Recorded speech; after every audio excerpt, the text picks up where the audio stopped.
ఈరోజు దేశంలో విద్యావంతులు, మేధావులు, విశ్లేషకులు, మీడియా, పార్టీలందరూ కూడా రాహుల్ గాంధీ అహంకారపూరితమైనటువంటి రాజకీయపరమైనటువంటి దివాలాకోరుతనాన్ని ఖండిస్తున్నటువంటి విషయాన్ని మనం చేస్తా ఉన్నాను. అంతేకాదు, ఇదే మన్మోహన్ సింగ్ గారు 10 సంవత్సరాల ప్రధానిగా పదవి కాలం పూర్తి చేసుకున్న సందర్భంగా 10 జన్పథ్లో కాంగ్రెస్ పార్టీ ఏర్పాటు చేసినటువంటి విందును రాహుల్ గాంధీ ఎందుకు బహిష్కరించాడో చెప్పాలి. 10 సంవత్సరాలు ప్రధానమంత్రిగా దేశానికి సేవలు చేసినటువంటి మన్మోహన్ సింగ్ గారి గౌరవార్థం 10 జన్పథ్లో కాంగ్రెస్ పార్టీ ఏర్పాటు చేసినటువంటి ఫంక్షన్కు రాహుల్ గాంధీ ఆ రోజు బహిష్కరించాడు.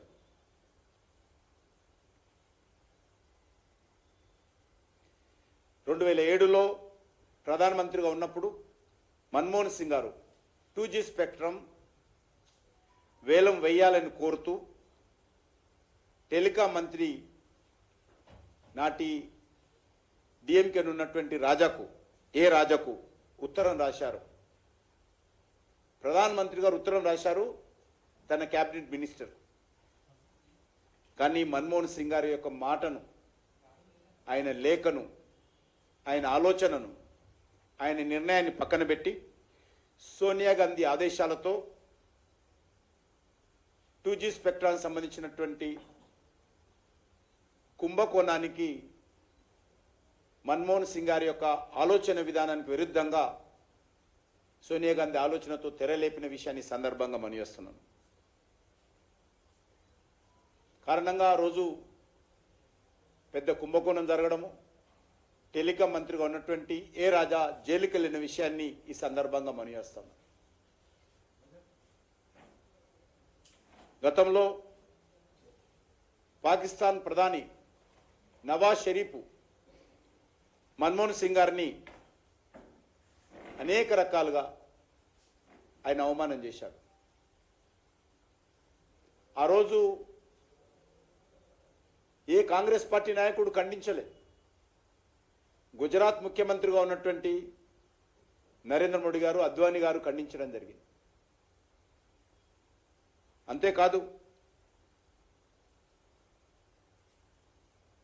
ఈరోజు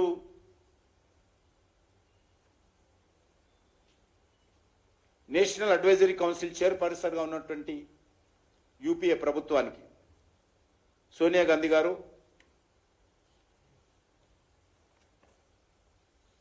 పూర్తి నిర్ణయాధికారాలు ఆమె చేతిలో ఉండేవి.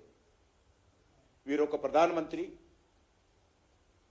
ప్రధానమంత్రిగా నిర్ణయాలు తీసుకునేటువంటి అధికారం ఉంది అనేటువంటి భావన ఏ రోజు కూడా సోనియా గాంధీ గారికి కానీ రాహుల్ గాంధీ గారికి కానీ లేదు. పూర్తిగా మన కనుసైగల్లోనే రాహుల్ గాంధీ, సోనియా గాంధీ కనుసైగల్లోనే మన్మోహన్ సింగ్ గారు పని చేయాలనేటువంటి భావనతో మన్మోహన్ సింగ్ గారితో బలవంతంగా ఆదేశాలు ఇచ్చి ఫైళ్ల మీద సంతకాలు పెట్టించారనడానికి 2G స్పెక్ట్రమ్ ఒక ఉదాహరణని సందర్భంగా మనం చేస్తున్నాం.